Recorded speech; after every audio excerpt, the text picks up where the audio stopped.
Nandito tayo ngayon sa inaalagaan nating kunting bermi natin. Inaalaga nating ating lupa.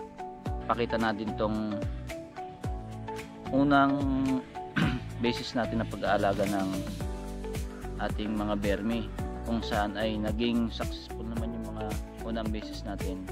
So papakita ko lang kung paano yung mga unang step na ginawa natin. So papakita ko muna sa inyo. Ito yung pinakauna-una kong pag-alaga ng bermi. Yan, bali wala pang isang buwan sa akin ito. Nabili ko lang ito last 3 weeks siguro, last 2 weeks. Dito ko muna siya nilagay para padamihin muna sila, para pag madami na sila gagawa na tayo ng bermi bed. Saka natin papakain sa kanila itong nakasako nating mga substrate. Kaya ko dito nilagay muna sa palanggana para maliit na area lang yung pag-iikot-ikutan nila. Madali silang mag-meet, madali silang makapagparami. Dati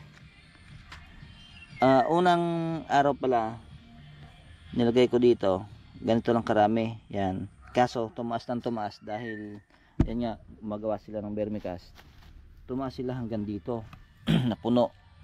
Yan, ang ginawa ko, binawasan ko, kaya kunti na lang sila. Mapapansin nyo, kalahati na lang ulit tulad nung nilagay nating una.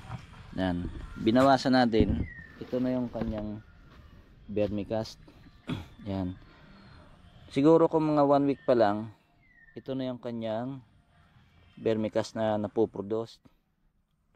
Ayan, ang bilis lang nilang gumawa ng vermicast.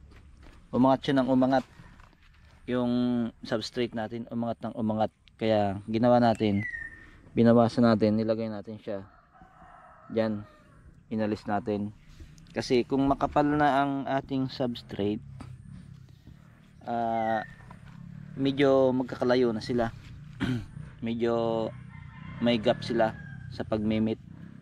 Dapat kunting oras lang, mabilis na sila magmit. Kaya binawasan natin to. Kailangan manipis lang para mabilis sila dumami. Ganito ang unang pag-alaga ng ng bermi. Bago kayo bumili ng bermi o bago kayo kumuha ng bermi, kailangan may naka decompose na kayo o may nabulok na kayong papakain sa kanila bago nyo sila ilagay sa isang lagayan. Dahil ang mangyayari kapag bago yung substrate nyo tapos nilagay nyo agad yung mga bermi ninyo, ang mangyayari kasi iinit. Oo, iinit. Naranasan ko na yan, experience ko na yan.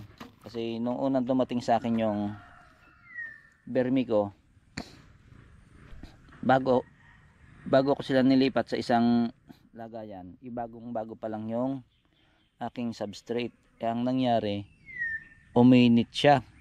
Tapos yung mga bermi natin ay nagsilabasan. Gusto nilang lumipat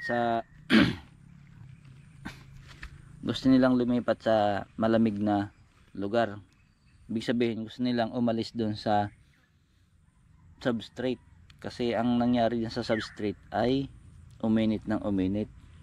Kaya suggest ko doon sa mga nagsisimula pa lang sa ganitong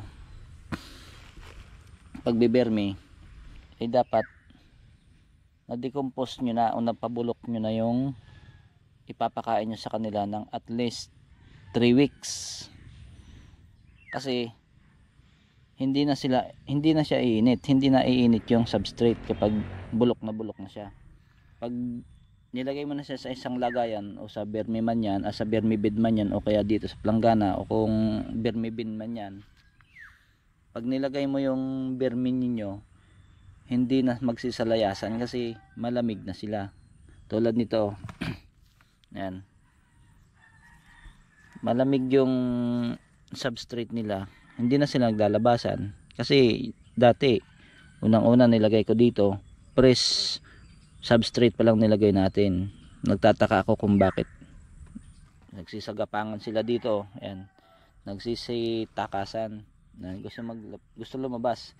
Siguro ko lilipat ng malamig na lugar, kasi nung kinapa ko ito, yung substrate natin ay sobrang init.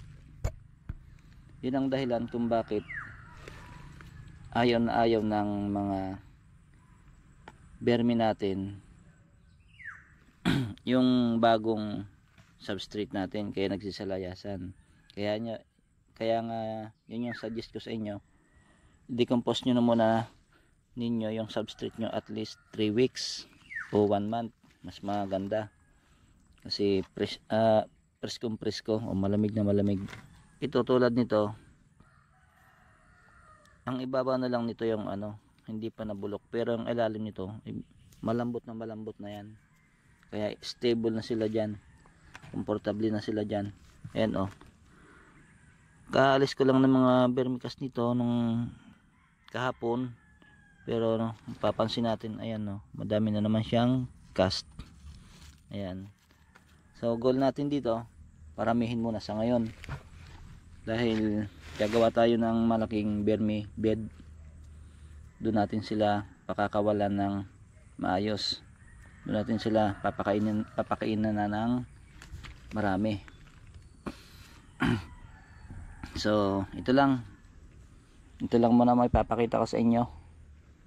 Ayan, dahil wala pa naman tayo masyadong nagawang vermiculture, dahil unang basis pa lang natin to, o unang step pa lang na pagbe-vermiculture. So ayan lang muna, sana may nakuha kayong kunting idea dito sa ginawa nating video. So maraming salamat mga kabermi.